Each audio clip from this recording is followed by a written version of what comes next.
In spite of considerable harassment, professional pilots continue to come forward with their accounts of incredible encounters with UFOs. Inventor and author Dr. Richard Haynes is seen here working with his computerized research file of over 3,000 UFO sightings by commercial and military pilots. Because good eyesight and sharp abilities of observation are required to become a professional pilot, Dr. Haynes believes that the testimony of these credible witnesses cannot be ignored. We're not dealing with mental projections or hallucinations on the part of the witness, but with a real physical phenomenon.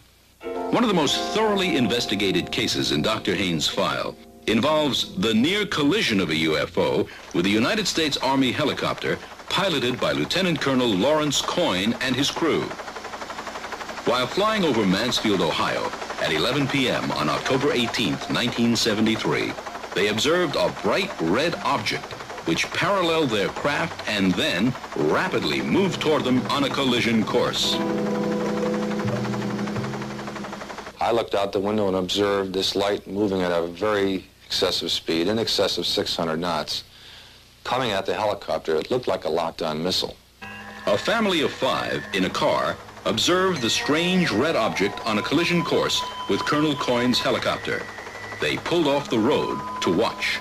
The thing that makes this particular evening a unique experience was that it was almost a mid-air collision with an object that we, or you know, as a UFO.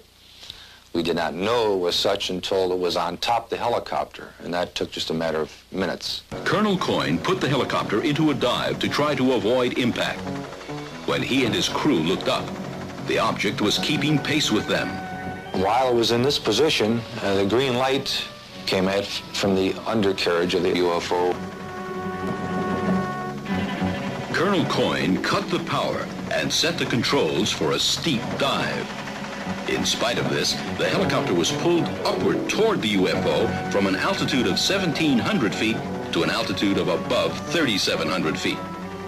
Colonel Coyne and his crew observed the strange UFO at close range for approximately 2 minutes. The object that I viewed that particular evening had a high degree of technology. It was composed of a structure and a design that we do not have. The object can move through the atmosphere without causing any turbulence. It can move at high speeds below 10,000 feet.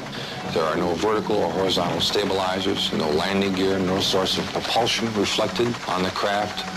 Looks like it could fly in space.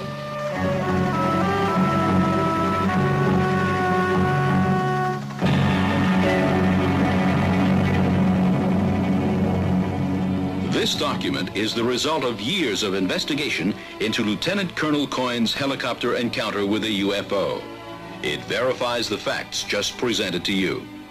Lieutenant Colonel Coyne felt so strongly about his UFO experience that he became part of a delegation to the United Nations that tried to encourage the UN to deal with the subject of UFOs. Increasingly, UFOs have become the subject of serious investigation by professional scientists. One of the 12 scientists to give evidence before the U.S. congressional hearings on UFOs is California nuclear physicist Stanton Friedman, who spent 14 years in private industry working extensively on classified government-sponsored projects such as this nuclear rocket engine and other advanced space systems. Since 1970, he is the only space scientist known to be devoting full time to UFOs. After 21 years of study and investigation, I'm convinced that the evidence is simply overwhelming that our planet Earth is being visited by intelligently controlled vehicles whose origin is off the Earth. In other words, some UFOs, underline the sum about 10 times, are somebody else's spacecraft. Now, I'm only concerned with those UFO reports which indicate things of definite size, shape, surface texture, whose behavior clearly indicates that they were manufactured somewhere other than Earth. The kind of behavior that Stanton Friedman is talking about is the ability to go 10,000 miles per hour in the atmosphere as observed on radar and make sharp right-angled turns. Nobody on planet Earth is able to duplicate that behavior.